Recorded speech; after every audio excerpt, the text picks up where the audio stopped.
दोस्तों आपको यहाँ यह मानकर चलना है कि जब आप इंग्लिश लिख रहे थे तो आपको इन 5 शब्दों का स्पेलिंग लिखना नहीं आया, तो आपने उसे हिंदी में लिख लिया।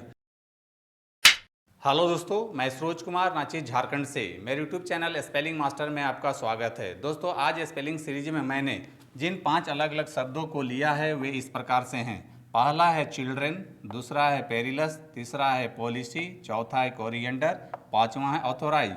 दोस्तों आपको यहाँ यह मानकर चलना है कि जब आप इंग्लिश लिख रहे थे तो आपको इन 5 शब्दों का स्पेलिंग लिखना नहीं आया, तो आपने उसे हिंदी में लिख लिया। तो दोस्तों अब हम लोग हिंदी वर्णमाला के रोमन स्क्रिप्ट के हेल्प से इन 5 शब्दों का स्पेलिंग लिखना सीखेंगे। तो दोस्तों सबसे पहले पहला शब्द है चिल्ड्रेन। और दोस्तों रोमन स्क्रिप्ट में च के लिए CH लिखा जाता है और छोटी ई के लिए आई लिखते हैं।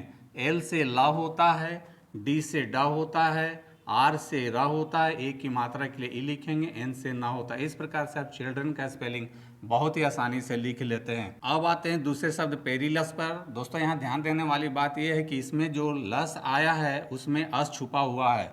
और दोस्तों इंग्लिश के जिन शब्दों के अंत में अस आता है उसके लिए OUS लिखा जाता है। तो दोस्तों यहाँ सबसे पहले लस के लिए LOUS लिख लेते हैं और बाकी बचे शब्द पेरी के लिए रोमन स्क्रिप्ट का हेल्प लेंगे। रोमन स्क्रिप्ट में P से प होता है, ए की मात्रा के लिए ई लिखेंगे, R से रा होता है, छोटी ई के लिए आई लिखेंगे। इस प्रकार से आप पेरिलस का स्पेलिंग बहुत ही आसानी से लिख लेते हैं। अब आते हैं तीसरे शब्द पॉलिसी पर। और सबसे पहले रोमन स्क्रिप्ट में P से प होता है, O के लिए O लिखेंगे, L से ला होता है, छोटी ई के लिए आई लिखेंगे।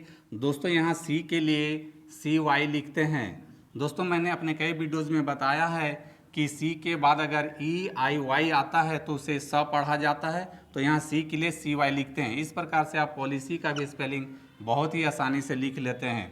अब आते हैं चौथे शब्द कोरिएंडर पर। और सबसे पहले रोमन स्क्रिप्ट में क के लिए C लिखते हैं।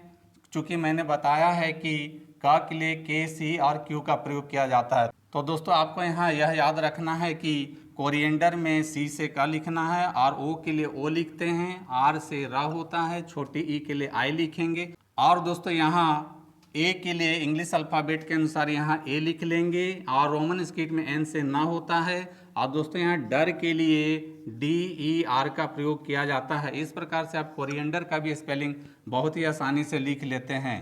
अब आते हैं पांचवें शब्द ऑथोराइज पर।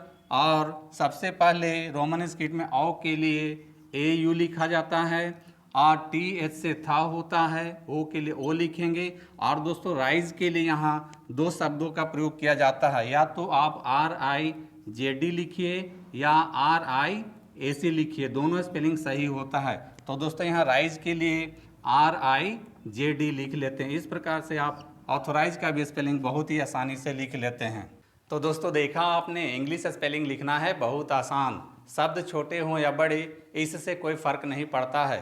तो दोस्तों आप मुझे अपने 5 कठिन शब्दों को कमेंट बॉक्स में लिखकर बता सकते हैं जिसका स्पेलिंग लिखने में आपको दिक्कत महसूस होता है। मेरा अगला स्पेलिंग सीरीज आपके कठिन शब्दों पर होगा। तो दोस्तों मेरी टीचिंग पसंद आती है तो मेरे वीडियो को लाइक, कमेंट और शेयर करें तथा ऐसे ही आसान और कठिन शब्दों का स्पेलिंग लिखना सीखने के लिए आप मेरे चैनल स्पेलिंग मास्टर को फॉलो, सब्सक्राइब जरूर करें। मिलते हैं नेक्स्ट वीडियो में। Thank you. दोस्तों वीडियो पसंद आए तो इस वीडियो को लाइक करें, शेयर करें और मेरे चैनल को सब्सक्राइब जरूर करें। Thank you.